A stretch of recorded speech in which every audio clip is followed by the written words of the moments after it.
Senator हमारे मोहम्मद साहब, आप इसको कैसे देखते हैं, चीफ जस्टिस के इस कंडक्ट को? देखिए, मैं अगर फ़र्ज़ करें फॉर द टाइम बीइंग मैं चीफ जस्टिस साहब की शख्सियत को या उनकी पोजीशन को इसमें से हटा देता हूँ, क्योंकि जो मैं अल्फाज यूज़ करूँगा शायद वो उस पोजीशन के लिए सही ना हो, तो मैं उनको एक दफ़ा हटा देता हूँ।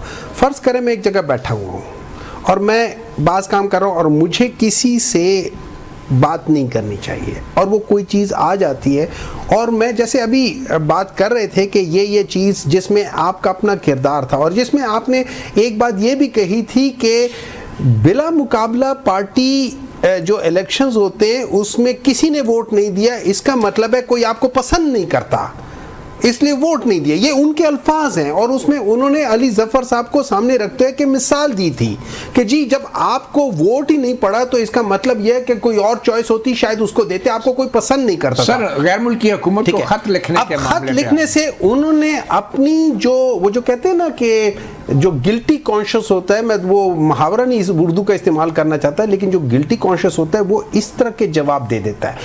ही knew he has done something wrong, और अब मसला ये आ गया और इसी वजह से हम तो पहले से ये कह रहे थे कि ये बायस्ड डिसीजंस ले रहे हैं, इनको तो उस केस में होना भी नहीं चाहिए था। जिस तरीके से ये केस कर रहे थे उसमें बायस कर रहे थे।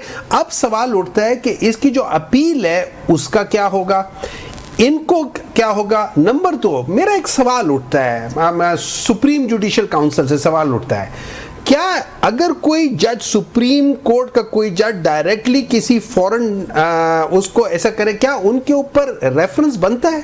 क्या सुप्रीम जुडिशियल काउंसिल में इस सारी चीज की कोई आवाज उठेगी कि ये मिसकॉन्डक्ट हुआ है?